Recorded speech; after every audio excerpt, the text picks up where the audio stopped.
দীর্ঘ ১১ বছর পর ছেলে ফিরছে ঘরে। ফিরেই যাওয়ার কথা ছিল পাত্রী দেখতে, কিন্তু সেই আনন্দ রূপ নিল বিষাদে।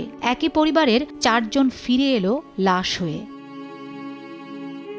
স্বজনদের সান্নিধ্য পেতে বুক ভরা স্বপ্ন নিয়ে দীর্ঘদিন পর মঙ্গলবার দেশে ফেরেন প্রবাসী আরিফুল। স্বজনদের সঙ্গে প্রাইভেট কারে করে রওনা হন নিজ জেলা যশোরের উদ্দেশ্যে।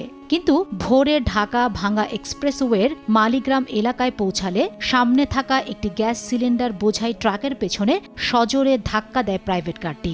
এতে সেটি দুমড়ে মুচড়ে গিয়ে ঘটনাস্থলে মৃত্যু হয় মা ও প্রবাসী ছেলেসহ একই পরিবারের ৪ জনের। এ সময় গুরুতর আহত ৩ জনকে উদ্ধার করে হাসপাতালে নিলে সেখানে গাড়ি চালকেরও মৃত্যু হয়।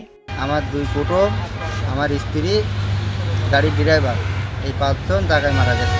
সড়ক দুর্ঘটনায় 5 জন মারা গিয়েছে। তো মারা যাওয়ার পরে আত্মীয়স্বজনরা এসেছে, লাশ হস্তান্তরের কার্যক্রম চলছে। ভূমিহীন পরিবারের সন্তান আরিফ সংসারে হাল ধরতে পাড়ি জমিয়েছিলেন মালয়েশিয়ায়। দিনরাত পরিশ্রম করে উপার্জনের টাকা দিয়ে 5 শতক জমি কিনে মাথা গোজার ঠাঁই করেছিলেন। দীর্ঘ 1 দশক পর ছুটিতে দেশে ফেরেন তিনি। বাড়ি ফিরেই বিয়ের জন্য পাত্রী দেখতে যাওয়ার কথা ছিল। এক বুক আশা ও আনন্দ নিয়ে প্রিয় সন্তান আর ভাইকে স্বাগত জানাতে বিমানবন্দরে ছুটে গিয়েছিলেন মা নূরজাহান সহ পুরো পরিবার। কিন্তু সবাই ফিরেছে লাশ হয়ে।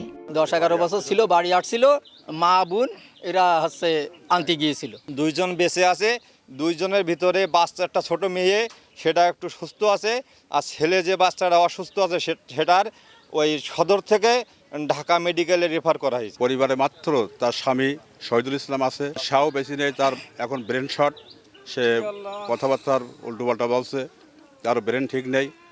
এই পরিবার আর তাদের কোনো লোকজন থাকলো না। পরিবারের মুখে হাসি ফোটানোর জন্য দীর্ঘ 11 বছর বিদেশে সে বিদেশ যাপন করছিল।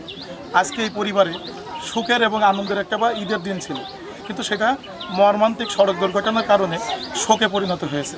যশোরের ঝিকরগাছার বালিয়াডাঙ্গার এই বাড়িতে এখন চলছে শোকের ছায়া। কিন্তু ভাগ্যের নির্মম পরিহাস, পরিবারের 5 সদস্যকে কেড়ে নিয়ে রেখে গেছেন হতভাগ্য পিতা শহীদুল ইসলামকে, যার পুরো পৃথিবী এখন শূন্য। সময় সংবাদ, যশোর।